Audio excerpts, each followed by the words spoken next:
Olá, tudo bem?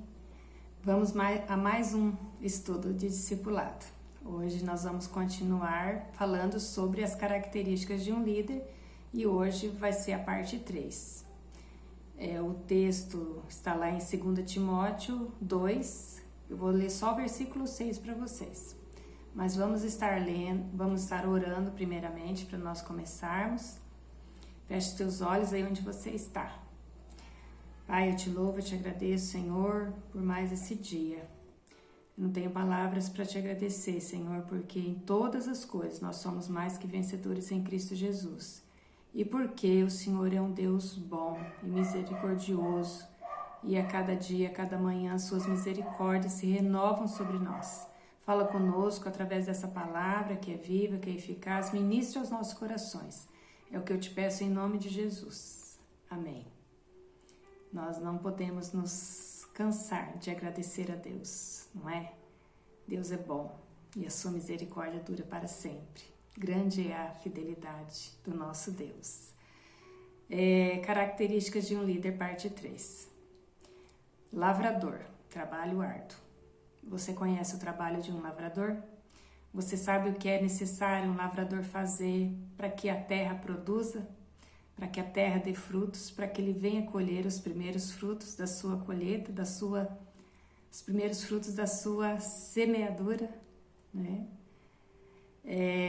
Então lá no versículo 6 de 2 Timóteo, capítulo 2, estou engasgando, diz assim, que o lavrador que trabalha arduamente, ele deve ser o primeiro a participar dos frutos da colheita. Ele deve ser, e o trabalho dele é árduo. Qual a atividade de um lavrador? Então, nós vamos estar vendo hoje um pouco sobre o lavrador e vamos estar vendo, né, o que Paulo estava querendo dizer para Timóteo quando ele diz sobre o lavrador, sobre o soldado e sobre o atleta. Nos estudos anteriores, nós vimos sobre a diligência do soldado e sobre o atleta que segue regras, né? Paulo usou essas metáforas para dar as características de um líder a Timóteo, né? Timóteo era o filho espiritual de Paulo, então Paulo era o líder de Timóteo, Paulo era o discipulador de Timóteo. Timóteo era o seu discípulo, né? E daí hoje, então, nós vamos estar vendo sobre o trabalho árduo do lavrador, sobre o exemplo do lavrador. E na época de Paulo, nós sabemos que a agricultura não é como ela é hoje. Hoje se tem máquina para tudo. Hoje tem colheitadeira, se você não souber um pouco de computador, nem é bom entrar lá dentro, né? Porque senão vai se perder. As colheitadeiras têm ar-condicionado, né? Tudo tem uma colheitadeira, as plantadeiras, os tratores, os tratores que mecanizam a terra. E antigamente, na época de Paulo, e até há uns anos atrás, era na base da enxada, do enxadão, era na base, se você para arar a terra, né, usava-se um maquinário puxado por um animal, a pessoa ela ia conduzindo aquela máquina, mas quem puxava era o animal. As plantadeiras também eram todas manuais, colocavam a semente nas plantadeiras e ia plantando na terra arada, né, onde já tinha arado e onde a terra já estava pronta. Era assim, na época que eu vivi no sítio, era desse jeito. Colher café, era tudo na base da mão, o soja, o algodão, o trigo, tudo era manual e tudo muito trabalhoso. Era de sol a sol que as pessoas trabalhavam, porque cada época do ano tinha a época de se plantar um determinado produto. Então se plantava o soja, hoje nós estamos no inverno, então no inverno é o trigo, mas se plantava feijão, arroz, o milho e tudo manual. E tinha que aproveitar dia de sol, porque dia de chuva não era dia de ir para a roça.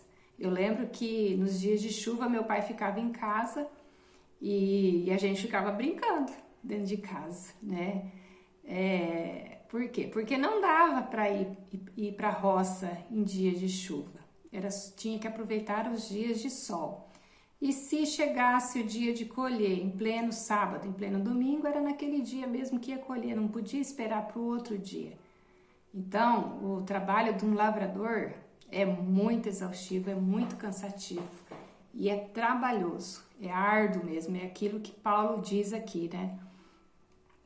E hoje em dia é tudo na base da máquina. É máquina para plantar, é máquina para colher, a cana, até a cana hoje em dia, né? Tem máquinas para colher, tá? E antigamente nada disso existia. E o sucesso, né, da exploração agrícola dependia tanto do suor, né, porque era muito suor, como da habilidade do agricultor. Então, o agricultor ele precisava ser habilidoso, tá? E o sucesso era conseguido com muito trabalho. Então, tinha que se trabalhar muito para colher, né? E muitas vezes colhia pouco, né? Então, é muito trabalhoso mesmo, tá? Praticamente, o trabalho de um lavrador acontece em 3 etapas, tá? A primeira etapa é o preparo do solo, né? Preparo do solo. Antes da semeadura, né? Antes da semeadura, tem que haver o preparo do solo, tá? Por quê? Porque antes de você semear aquela semente, ali havia uma outra agricultura. Antes de você semear o trigo, havia o soja. Então, você tem que limpar a terra, limpar o terreno, né? E essa limpeza chama, que eu nem sabia, né? Mas chama destocamento, né? Ou seja, é a retirada de resíduos de outras árvores, né? Ou de outras plantas existentes no solo, né? Então, você vai plantar o trigo, antes do trigo geralmente é soja, você tem que limpar, tirar todo o resíduo de soja que tiver naquele terreno. Depois vem o revolvimento do solo para retirar as pedras, tá? Então, vai arando a terra, arando para que a terra fique boa para ser semeada, fique boa para ser plantada. E por último vem a adubação, que tem que adubar, tem que saber o que é necessário para fazer aquela plantação, para plantar aquele determinado grão. É preciso saber do que a terra está precisando. É adubo? É esterco? O que está precisando? É fertilizante? Não sei direito, né? Tô falando assim, sem conhecimento de causa. Mas eu imagino que seja assim. Tá precisando de minerais? O que está precisando a terra? Né? Às vezes a terra está muito ácida, precisa entrar com algum produto para que ela fique num jeito bom, né, de plantar e que vai colher também. Às vezes está muito seca a terra, precisa também estar arando por conta disso, né? Então, todas essas atividades, elas são realizadas debaixo do sol. Aquilo que eu falei, né? Dia de sol, o lavrador trabalha.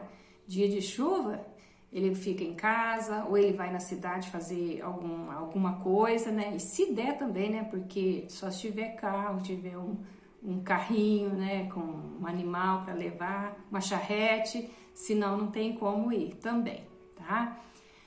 E o que torna, né? Uma atividade cansativa e exaustiva. Então, é muito cansativo e é muito exaustivo.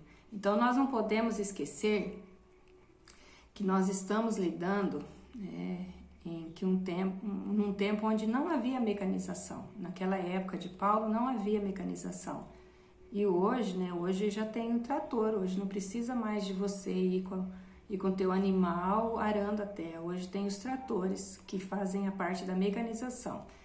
E então, quando Paulo ele faz essa comparação, com certeza ele estava encorajando Timóteo a permanecer firme no propósito, né, no propósito diante dos desafios de liderança. Ele estava fazendo com que Timóteo permanecesse firme, porque é um desafio, né? O trabalho do lavrador é um desafio muito grande, porque você não vê o resultado na hora, você só vai ver o resultado depois de um certo tempo, quando você começa a ver os frutos crescerem, colher.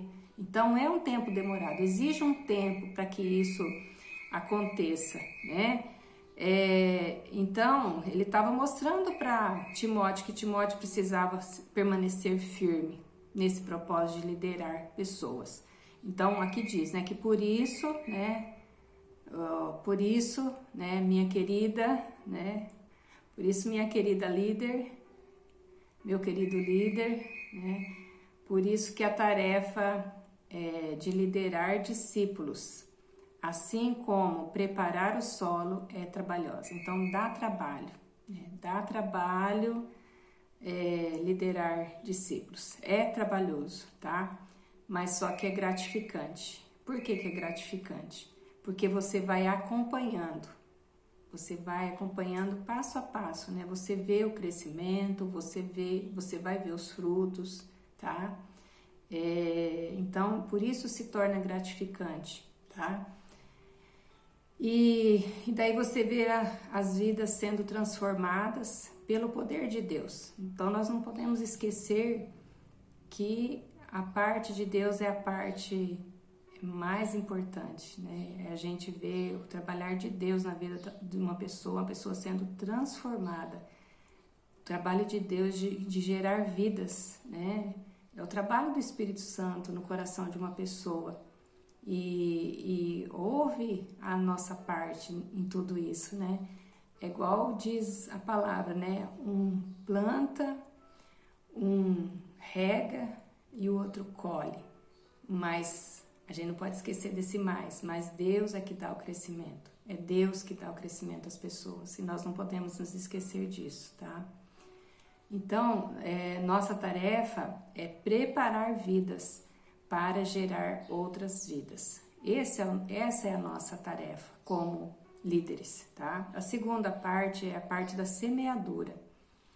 E essa segunda etapa da semeadura, ela infelizmente, né, muitos têm deixado de semear. Muitas pessoas têm deixado de semear por causa do tempo, tá?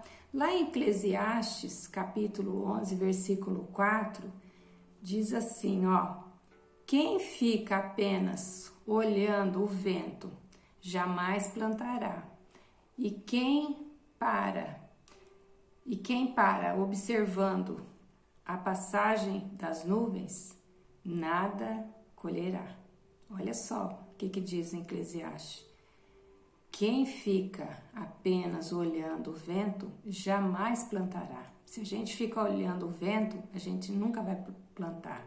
E se a gente fica olhando o movimento das nuvens, a gente também nunca vai colher, tá? Então, muitas pessoas, elas têm deixado de semear por conta do tempo. Elas ficam focadas nas coisas que acontecem ao seu redor.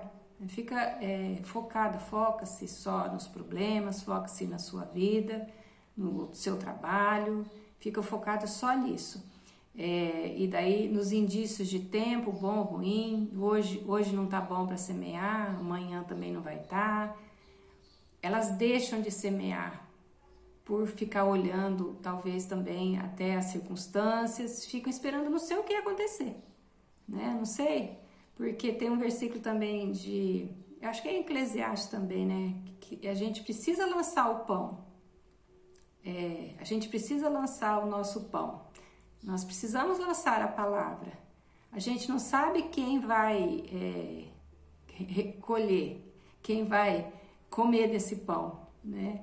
mas a gente não pode deixar de lançar o nosso pão sobre as águas, né? Não pode, nós não podemos deixar de semear a tempo e fora de tempo, né? Tempo ruim, tempo bom, mas lançar a nossa semente, semear a palavra, né? E a gente também, muitas pessoas acabam deixando também de ser ousadas na semeadura. Então, na semeadura, nós precisamos ser ousados, porque nós não sabemos quem nós vamos colher, o que nós vamos colher. Nós precisamos entender que nós precisamos lançar semente, nós precisamos semear. É igual o semeador saiu para semear a palavra. Uma semente caiu na beira do caminho, a outra semente caiu no meio das pedras, no meio dos espinhos, e uma parte da semente caiu em terreno bom. Mas o semeador não ficou esperando, hoje tá bom para semear, hoje tá ruim para semear, hoje tá chovendo, hoje tá sol. Ele simplesmente lançou, ele saiu e semeou a palavra. E assim também é nosso papel, nós não sabemos qual vai semear, que terreno que vai frutificar. A gente não sabe. O nosso papel é preparar o solo. Nosso papel é semear a semente, tá? E é tempo e fora de tempo, tá? E muitas pessoas também, elas esquecem que é Deus que dá o resultado. Lá em Eclesiastes 11, versículo 5, né, a continuação, diz assim, ó: assim como não conheces o caminho do vento, tampouco como o espírito entra no corpo que se forma no ventre de uma mulher, do mesmo modo, não podes compreender as obras de Deus, o Criador de tudo o que há. Então, o resultado é de Deus, porque nós não compreendemos, nós não conhecemos o caminho do vento. Você conhece o caminho do vento? Você sabe como que um espírito entra no corpo que está sendo formado no ventre de uma mulher? Você sabe, né? Então, nós não sabemos, nós não conhecemos como isso acontece. Por quê? Porque isso é Deus que vai fazer, o resultado é de Deus. É aquilo que eu falei, um semeia, um rega, um colhe, mas quem dá o crescimento é Deus, né? Isso nós não podemos esquecer. Então, liderar é semear constantemente na vida dos discípulos e cultivar o que foi semeado através do nosso tempo, nossas orações, os nossos conselhos, a nossa vida, né? E lembrando que o nosso mestre disse, né, tal como o Filho do Homem, né, que não veio para ser servido, mas para servir e dar a vida em resgate de muitos. Então, do mesmo jeito que Jesus veio para servir e não para ser servido, para dar a vida em resgate de muitos, esse é o nosso papel. E nós vamos estar semeando nosso tempo, nós vamos estar semeando nossas orações, nossos conselhos na vida dos nossos discípulos, nós vamos estar semeando a palavra na vida deles, né? Então, o nosso trabalho é esse, o nosso trabalho é semear. Nós vamos ter decepções, frustrações. Eu já tive várias, né, ao longo dessa caminhada, mas eu não me canso, eu não paro. Por quê? Porque eu sei que o resultado é Deus que dá, o crescimento é Deus que dá. O meu papel é só servir, o meu papel é só trabalhar, né? O nosso papel, o nosso trabalho é descansar, né? E em Deus, saber que é Deus que vai fazer, tá? Então, continuando, né? Isso tá lá em Mateus 20, versículo 28. Continuando, então, assim devemos ser nós, né? Então, nós servir com a nossa vida, o nosso tempo. E não existe uma boa germinação sem a semeadura, né? E o cuidado com o desenvolvimento da semente até a frutificação. Então vai frutificar. Pode ser que demora, né? Não tem plantas que demoram um pouquinho mais? Assim somos nós. Tem uns que demoram mais, tem uns que demoram menos e assim vai.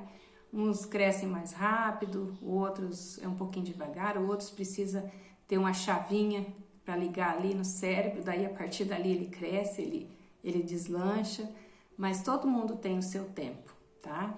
Tempo de crescimento, é como as plantas, né? E o 3, né? O 3 é o quê? O 3 é a colheita, né? A melhor coisa é a colheita, tá? E daí é que fala, né? Que Paulo, ele estava se referindo, né? A duas colheitas, né? Se referindo a duas colheitas que um líder espera colher. Então, Paulo estava se referindo a duas colheitas que um líder espera colher. A primeira, qual que é? A primeira é ver o seu discípulo vivendo a santidade, né? Qual é o líder que não quer ver o seu discípulo vivendo a santidade? Abandonando o pecado, não é? Olha que coisa maravilhosa. Abandonando o pecado e a busca de viver segundo a vontade de Deus. Isso é a colheita que nós esperamos como líderes, tá? A gente espera ver uma pessoa transformada pelo poder de Deus, né? E sabendo que nós fizemos parte daquele trabalhar de Deus na vida daquela pessoa, né? E lembrando, né? Todo trabalho no Senhor não é em vão, né? Tudo aquilo que nós fazemos para o Senhor não é em vão, tá? Nós estamos ajudando Deus a colocar ordem no caos. Esse é o nosso trabalho. A segunda é ver seus discípulos gerando filhos espirituais. E essa é a segunda, né, colheita que nós esperamos. Então, como disse Jesus, tá? O que Jesus disse? A seara, na verdade, ela é grande, né? A seara, na verdade, é grande, mas os trabalhadores são poucos. Então, nós vamos orar pedindo que o dono da seara envie trabalhadores, tá? Para a seara. Daí aqui fala, né? Isso falou referindo-se aos muitos que esperam por ouvir e receber o evangelho. Então, tem muitas pessoas que estão por aí, nesse mundo, aguardando, esperando ouvir sobre o evangelho, né? Receber o evangelho, receber a salvação, tá? Muitos estão aguardando. E isso está lá em Mateus 9, versículo 37 e João 4, versículo 35. Então, este deve ser o propósito de um líder, né? Ter discípulos vivendo em santidade e gerando novos discípulos. Tá? Esse é o propósito, é isso que nós desejamos e é isso que nós queremos ver, tá? Porque a grande comissão, ide, fazei discípulos, né? Então, é uma ordenança de Jesus para as nossas vidas. E batizando, ensinando-as, né? E nós queremos ver os frutos desse trabalho, tá? Então, a conclusão, nós somos lavradores na grande lavoura de Cristo, a qual requer de nós, né? Requer de nós trabalho árduo, mas, ao mesmo tempo, gratificante. Não podemos esquecer que sempre antes de uma vitória, há luta. Assim também, antes de uma grande colheita, é necessário grandes esforços no Senhor, tá? Então, nós não podemos nos esquecer que para a gente ter uma grande colheita, né, é necessário grandes esforços, é necessário um trabalho árduo da nossa parte, é necessário a nossa vida estar diante do Senhor. Nosso trabalho é preparar a terra, nosso trabalho é semear e nós vamos colher. Então, lança o teu pão, lança a tua semente. Você não sabe qual vai frutificar, porque o resultado é Deus que vai dar. Eu já semeei, eu já plantei, né? Já plantei, né? Já semeei, plantei, já preparei a terra e outros colheram, né? Mas é Deus que dá o crescimento, e isso a gente não pode esquecer, tá? Então, reflita aí, né? Pensa aí naquilo que você quer colher, naquilo que você quer fazer da tua vida, né? Eu sei que é gratificante a gente ver uma vida transformada pelo poder do nosso Deus, pelo poder do Espírito Santo. Amém? Então, que Deus possa estar te abençoando e que você semeie muito, a tempo e fora de tempo. Não fica esperando o tempo, não fica esperando as circunstâncias melhorarem, né? Mas simplesmente semeia, que a tua vida, né? Que a tua vida possa influenciar outras pessoas, que você seja um influenciador de outras pessoas. Amém? Um beijo, fique na paz.